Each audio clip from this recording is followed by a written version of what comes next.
hari ahantu abantu bagukrashije. Ibyo ukora bumva ari trauma y'ubukene bwawe, ibyo ukora bumva ari trauma y'amadeni yawe, ibyo ukora bumva nyine warahungabanye. Kandi igitangaje bagufataho ijambo bakavuga amagambo bakajya kuguharabika. Nta numwe uzanga kukure muri urwo rwobo rw'amadeni, nta ugukura mu rwobo rw'uburwayi, nta ugukura mu rwobo rw'ubukene. Bareke bavuge babyite trauma ibyo ubamo, ariko Imana yaguhamagaye hari umunsi izakugaragaza. Hari umunsi bazavuga ati wa muntu ntago byari trauma, wa muntu yari yarahamagawe, wa muntu yari yarimikishijwe amavuta nkuko Dawidi yimikishijwe amavuta. Dawidi rero yiberaga mu ntamiyo iyo Yesayi we bamubwira ngo abahungu bawe bari he, ntago Dawidi yari akimwibuka. No mu bavandimwe ba Dawidi ntabigeze yibuka ko bafite undi mwana utaraho ngaho, kuko hari ahandi hantu bari baramukrashije, nuwo mu ntama nuwo mu ishyambiyo. Umwungeri murabizi uko bameze, ni ibikote nyine yibera mu mvuriyo. Ariko hari icyo Imana yaramwanditseho, hari icyo Imana yaramuvuzeho, icyo abantu babona kutavamo, uwo babona utavamo we, intebe babona utakicaramo, Imana yayikwicazamo. Ntuterwe ubwoba n'ubwo bukene, ntuterwe ubwoba n'ubwo burwayi, ntuterwe ubwoba nuko uri nyakamwe nta miryango. Hari abantu bakurebera mu ndeshyo yawe, bakakurebera mu bibazo byawe, bakakurebera mu bukene bwawe, bakakurebera mu burwayi bwawe, bakumva ko utazagera ku cyo Imana yakuvuzeho. Ariko ndagira ngo nkureme agatima, nkureme umutima mbwiye ngo icyo Imana yakuvuzeho kizasohora, kuko Imana si nk'abantu. Imana ntago ireba nk'abantu, Imana ntago itoranya ku butoni. Ngiye kubwikaze wese mo kubana natwe imiganiro byacu bya buri munsi bisanzwe ni start doing what you are passionate about. Yes, start with what you have and you will end up with everything. Tangira nibyo ufite uzasoza ufite buri kimwe. Hari haciye iminsi myinshi rero tudakora ibiganiro, ariko suko twasubitse imirimo yacu cyangwa se umuhamagaro suko twohagaritse, ahubwo nuko hari ibintu byinshi umuntu abahugiyemo, hari byinshi umuntu abagitegura. Hari byinshi tubahishiye imbere, mukomeze rwose mutwereke urukundo. Mbonero no kubashimira abasabu mukomeje kugenda mwiyongera, umuryango uba mugari, Imana ikomeze ubaho umugisha. Umunsi tugiye kurebera hamwe rero ijambo ry'Imana riri muri Samuel wa mbere, ibice 16. Turasoma igice cya 16, tugeze guhera ku murongo wa mbere, tugeze nko ku murongo wa 13. Reka twikaze rero. Insanganyamatsiko rero no kugira iti aho abantu batakubona cyangwa se agaciro abantu bataguha, Imana yo yakuremye irakaguha.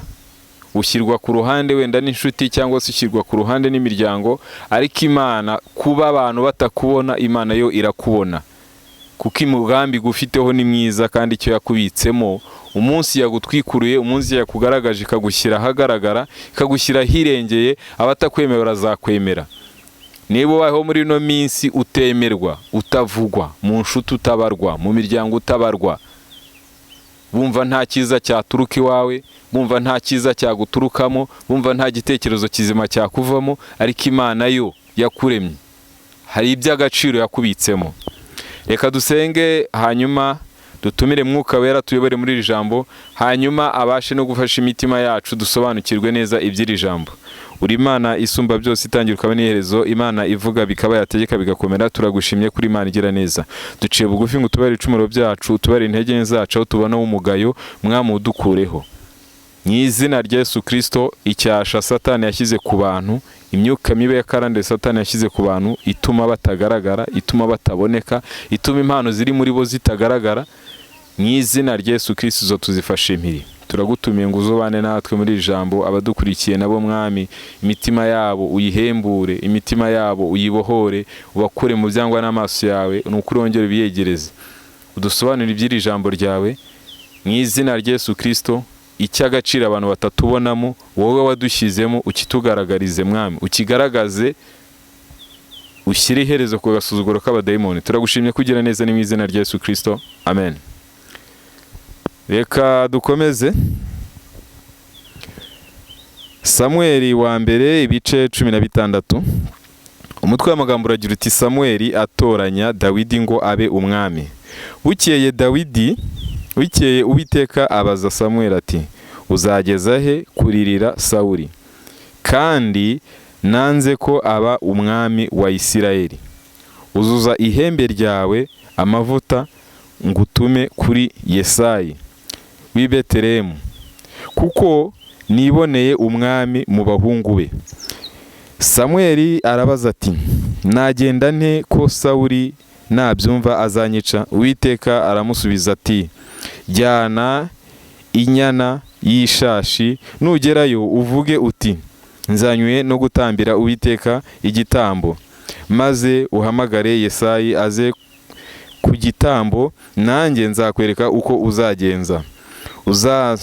Uzansukira amavuta kuwo nzakubwira. Nuko Samweli akora uko Uwiteka yavuze, ajya i Betelehemu. Agezeyo, abatware b'umudugudu baza kumusanganira bahinda umushyitsi.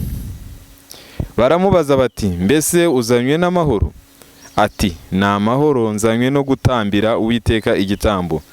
Nimwiyeze muze tujyane ku gitambo. Kandi yeza Yesayi n'abahungu be, abahamagara kuza ku gitambo. Nuko basohoye aho yitegereza Eliyabu aribwira ati, ni ukuri uwo Uwiteka yimikisha amavuta nguyu imbere ye. Ariko Uwiteka abwira Samweli ati, nturebe mu maso he cyangwa ikirere cye ko ari kirekire, namugaye, kuko Uwiteka atareba nk'uko abantu bareba. Abantu bareba ubwiza bugaragara, ariko Uwiteka we areba mu mutima. Yesayi aherako ahamagara Abinadabu aramumurikira Samweli. Samweli aravuga ati, uyu nawe siwe Uwiteka yatoranije. Yesayi ariyongeza amurika Shama. Nabwo Samweli aravuga ati, uyu nawe siwe Uwiteka yatoranije. Nuko Yesayi amurikira Samweli abahungu be 7, maze Samweli abwira Yesayi ati, aba sibo Uwiteka yatoranije. Samweli abaza Yesayi ati, abana bawe bose naba? Aramusubiza ati, hasigaye umuhererezi, ariko aragiye intama. Samweli abwira Yesayi ati, mutumire bamuzane, kuko tutari bujye kurya ataraza. Nuko aramutumira, amujyana mu nzu. Yari umuhungu w'inzobe ufite uburanga kandi w'igikundiro. Uwiteka aravuga ati, haguruka umusukeho amavuta, niwe uwo. Samweli aherako yenda ihembe ry'amavuta, ayamusukiraho imbere y'abakuru be. Uhereye ubwo umwuka w'Uwiteka akajya aza kuri Dawidi cyane. Nuko Samweli arahaguruka asubira i Rema. Uwiteka naduhana umugisha, nimwakire ijambo ry'Imana. Ni ukuri izina ry'Uwiteka nishyirwe hejuru, kuko Yesu Kristo umwami Imana wacu atareba nk'abantu. Abantu bashobora kureba, bakareba indeshyo, bakareba uburanga, bakareba umuryango uturukamo, bakareba amashuri, bakareba igihagararo, ariko Imana yo ntabwo ireba nk'abantu. Yesu ashimwe bavandimwe. Hari abantu bakurebera mu ndeshyo yawe, bakakurebera mu bibazo byawe, bakakurebera mu bukene bwawe, bakakurebera mu burwayi bwawe, bakumva ko utazagera ku cyo Imana yakuvuzeho. Ariko ndagira ngo nkuremo agatima, nkuremo umutima mbwiye ngo icyo Imana yakuvuzeho kizasohora, kuko Imana si nk'abantu. Imana ntabwo ireba nk'abantu. Imana ntabwo itoranya ku butoni. Imana ntabwo itewe ubwoba n'ubwo bukene, ntabwo itewe ubwoba n'ubwo burwayi. We komeza uyizere, guma mu byiringirwa byayo, guma mu nzira itunganye igushakamo, ureke amagambo y'abantu. Abantu bo baravuga kuko ntago bazi imbere yawe uko hameze. Dawidi rero yiberaga mu ntamiyo iyo. Yesayi we bamubwira ngo abahungu bawe bari he, ntago Dawidi yari akimwibuka. No mu bavandimwe ba Dawidi ntabigeze yibuka ko bafite undi mwana utari aho ngaho, kuko hari ahandi hantu bari baramuklashije. Nuwo mu ntama, nuwo mu ishyambiyo. Umwungeri murabizi uko bameze, ni ibikote nyine yibera mu mvuriyo. Ariko hari icyo Imana yaramwanditseho, hari icyo Imana yaramuvuzeho. Icyo abantu babona kutavamo, uwo babona utavamo we. Intebe babona utakicaramo, Imana yayikwicazamo. Ntuterwe ubwoba n'ubwo bukene, ntuterwe ubwoba n'ubwo burwayi, ntuterwe ubwoba n'uko uri nyakamwe nta miryango. Oya, hari icyo Imana yakuvuzeho, ndagira ngo uremeho ibyiringiro. Komeza uyizere, guma mu byiringirwa. Amagambo y'abantu yaca amazi, we hanga amaso umusaraba. Mukristo muvandimwe udukurikiye wari wihebye, hari ahantu abantu bagukrashije bumva ntacyo wageraho, bumva ufite turoma, ibyo ukora bumva ari turoma y'ubukene bwawe, ibyo ukora bumva ari turoma y'amadeni yawe, ibyo ukora bumva nyine warahungabanye.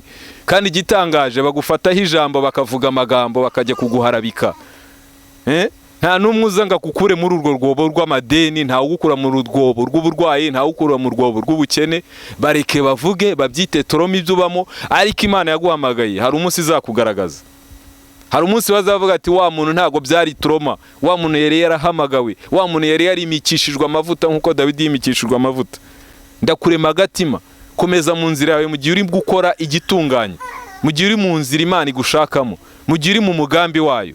Amagambo yarike. Reka nsoreza ngaha nkurema agatima nkubwira ngo uko Dawidi yari ari mu ntama iyo mu ishyamba, Imana ikamwimikisha amavuta, itarebeye ku buranga, itarebeye ku gihagararo, niko nawe Imana ije kugutabara. Imana nikunezeze igusubizemo ibyiringiro. Reka duhinira ngaha, Imana ikomeze kunezeze, ubone ikiganiro kizima, wakanda subscribe ukomeza kubana natwe. Imana ikomeze barinde, kandi Imana ije kugutabara, ije kumanukira kukwerekana aho abantu bumva ko wowe utagaragara, kukwicaza abantu bumva wowe utakicara, kukuvuganira utakivuganira. Imana ikomeze kunezeze, tuzasubirana akagaruka. Imana ikomeze barinde, subirana ibyiringiro.